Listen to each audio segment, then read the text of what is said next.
स्वामी समर्थ. नमस्कार मैत्रिणींनो, कशा आहात? मजेत ना? आपण नेहमी वेगवेगळ्या प्रकारचे फोडणीचे भात बनवतो. आज आपण ओल्या नारळाच्या किसचा वापर करून नारळी भात बनवणार आहोत, ते सुद्धा खमंग आणि चविष्ट. मागच्या व्हिडिओमध्ये ओल्या नारळाच्या चटणीचा व्हिडिओ पाहिला होता. आज आपण नारळी भातचा व्हिडिओ पाहणार आहोत. मी प्रीती अनिल अनंतवार, प्रीती अनंतवार रेसिपीजमध्ये आपल्या सर्वांचं मनपूर्वक स्वागत करते. नारळी भात बनविण्यासाठी मी ओलं नारळ फोडून घेतलेला आहे. या ओल्या नारळाच्या म्हणजेच ओल्या खोबऱ्याला बारीक किसणीने किसून घेणार आहोत आणि त्याचा किस काढून घेणार आहोत.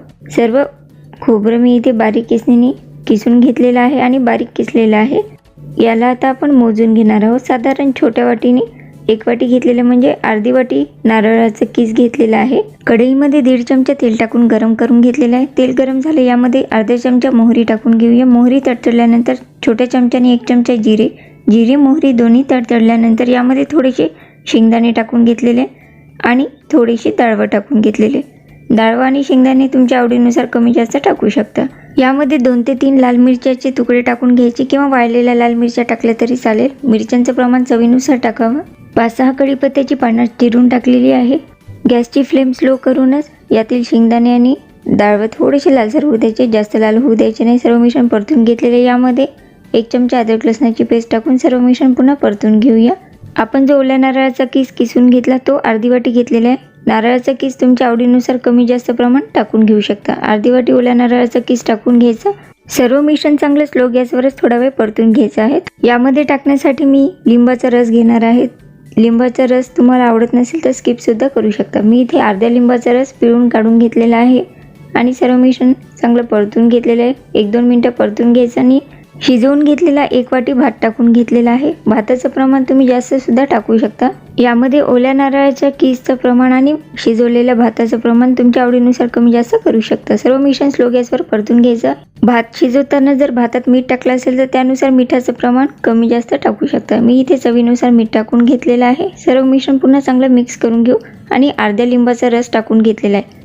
लिंबाच्या रसामुळे अगदी छान टेस्ट येते. तुम्हाला जर आवडत नसेल तर स्किप सुद्धा करू शकता. सर्व मिश्रण चांगलं परतून घ्यायचं आणि 2-3 मिनटं याला स्लो गॅसवरच होऊ द्यायचं आहे. सर्व मिश्रण चांगलं परतून घेतलेलं आहे आणि भात सुद्धा आपला खाण्यासाठी तयार आहे. गरमागरम चविष्ट फोडणीचा नारळी भात खाण्यासाठी तयार आहे. यावर थोडीशी बारीक चिरलेली कोथिंबीर टाकून घेऊया. आपण जेव्हा कढीपत्ता टाकला तेव्हा सुद्धा तुम्ही कोथिंबीर टाकून घेऊ शकता आणि सर्व मिश्रण चांगलं परतून मिक्स करून गरमागरम भात मी इथे सर्व करून घेतलेला आहे. हा भात खाऊन सुद्धा पाहिलेला आहे. अगदी मस्त चविष्ट झालेला आहे आणि सर्वांनाच आवडलेला आहे. तुम्ही सुद्धा ही रेसिपी नक्कीच ट्राय करा. या व्हिडिओप्रमाणेच अजून भरपूर वेगवेगळ्या प्रकारचे भात, फोडणीची खिचडी, चित्रान्न, कैरी भात, आंबे भात असे बरेच वेगवेगळे पदार्थ आणि ओल्या नारळाच्या किसपासून म्हणजेच ओल्या खोबऱ्याच्या चटणीचा 2 प्रकारचे व्हिडिओ दाखवलेले आहे. यातील काही व्हिडिओंची लिंक डिस्क्रिप्शन बॉक्समध्ये देणार आहे. तुमची इच्छा असेल तर डिस्क्रिप्शन बॉक्समध्ये जाऊन ते व्हिडिओसुद्धा तुम्ही पाहू शकता. आजचा व्हिडिओ आवडला असेल तर व्हिडिओला नक्की लाईक करा. अशाच वेगवेगळ्या नवनवीन रेसिपीज जाणून घेण्यासाठी प्रीती अनंतवार रेसिपी चॅनलला अजून सबस्क्राईब केलं नसेल तर नक्की सबस्क्राईब करा आणि बाजूला असलेल्या बेल आयकॉनला क्लिक करा, ज्यामुळे माझ्या नवनवीन पदार्थांचे नोटिफिकेशन तुम्हाला मिळतील.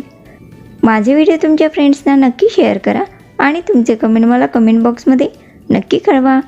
व्हिडिओ पूर्ण पाहिल्याबद्दल आपल्या सर्वांचे मनपूर्वक धन्यवाद.